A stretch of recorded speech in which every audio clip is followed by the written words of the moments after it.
Olá, senhores, bora para uma questãozinha de ótica, espelhos planos. Olha só, uma criança segura uma bandeira do Brasil, como ilustrada na figura 1. A criança está diante de dois espelhos planos verticais, A e B, que fazem entre si um ângulo de 60 graus. A figura 2 indica 6 posições, 1, 2, 3, 4, 5 e 6, relativas aos espelhos. A criança se encontra na posição 1, que é o objeto, e pode ver suas imagens nas posições de 2 a 6. Em quais das 5 imagens a criança pode ver os dizeres ordem e progresso? Justifique sua resposta. Bom, vamos lá, senhores. Obviamente que a garotinha com a bandeira voltada à face da bandeira, né, à frente da bandeira para o espelho, todas as imagens ali vão aparecer com a face da bandeira voltada para ela. O problema é que nós sabemos que nos espelhos planos a imagem ela é enantiomorfa, né? Então, quando essa imagem é formada, ela tem uma inversão lateral. É como se você tivesse com um relógio no braço esquerdo e a hora que você se olha de frente para o espelho, você vê a sua imagem usando o mesmo relógio, só que no braço direito, né? Já que é na sua imagem própria sua, né? Então, a gente percebe esse enantiomorfismo ocorrendo na formação da imagem. Porém, o que a gente precisa lembrar? Que olha só que bacana. Quando você está à frente de um espelho e você gera essa imagem, ela inverte, ocorre o enantiomorfismo. Porém, essa imagem, se ela estiver à frente de um outro espelho, um segundo espelho, ela pode funcionar, servir como objeto para esse segundo espelho, gerando uma segunda imagem, certo? E aí ela também sofre essa inversão. E óbvio, né? Se estava A e B, inverte para BA, a hora que inverte, volta a ser AB. Então você vai perceber sempre que as imagens ímpares, sempre formadas do mesmo objeto, tá? Da mesma sequência, perdão. As imagens ímpares, elas são enantiomorfas, mas as imagens pares, elas desinvertem e voltam a ficar normal para nós. Então olha que bacana, ó.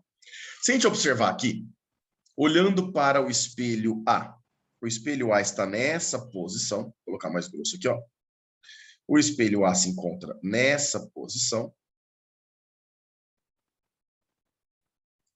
E aí nós temos o objeto posicionado aqui no ponto 1 para nós, certo? Aí nós sabemos que perpendicular ao alinhamento do espelho, né? E a mesma distância que está o objeto do espelho, vai aparecer uma imagem para nós. Então a primeira imagem que esse objeto vai formar em relação ao espelho A é essa daqui, ó. É a imagem 2. Ela é a nossa imagem, vou chamar aqui imagem ímpar, tá? Ela é a imagem ímpar, é a imagem número 1. E, portanto, ela sofre enantiomorfismo. Isso significa que a imagem 2 não é possível ela ver ordem e progresso certinho. Ela vai ver esses dizeres de forma invertida para nós aqui, certo? Só que aí, olha que bacana. Esta imagem, que é ímpar, tá? Foi a primeira imagem gerada. Ela está à frente do espelho B. Estão vendo o espelho B aqui, ó? A parte espelhada do nosso espelho B é essa daqui. E eu percebo que aquela imagem está à frente dessa parte espelhada, né? Isso significa que ela gera uma imagem, ela funciona como objeto e gera uma imagem dentro do espelho B. No alinhamento perpendicular ao alinhamento do espelho, ó.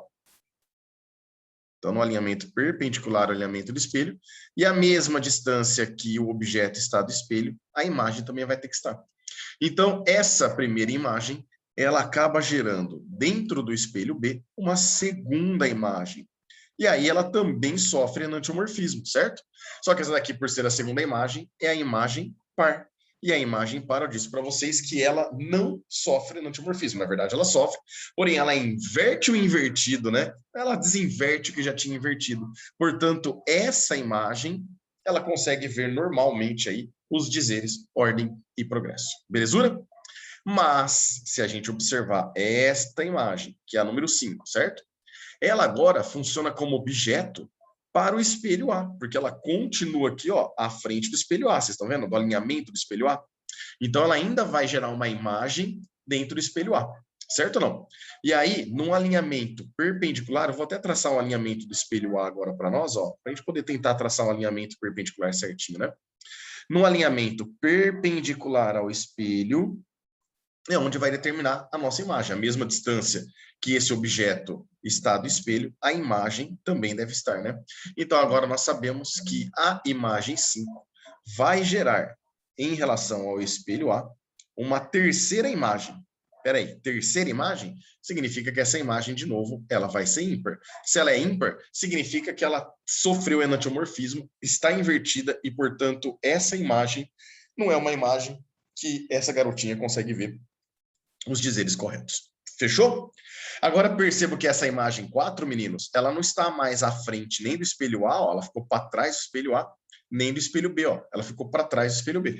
Portanto, ela não consegue funcionar como objeto para nenhum outro espelho agora, pelo menos não esses dois que nós temos, né? E, portanto, a gente não precisa analisar mais ela.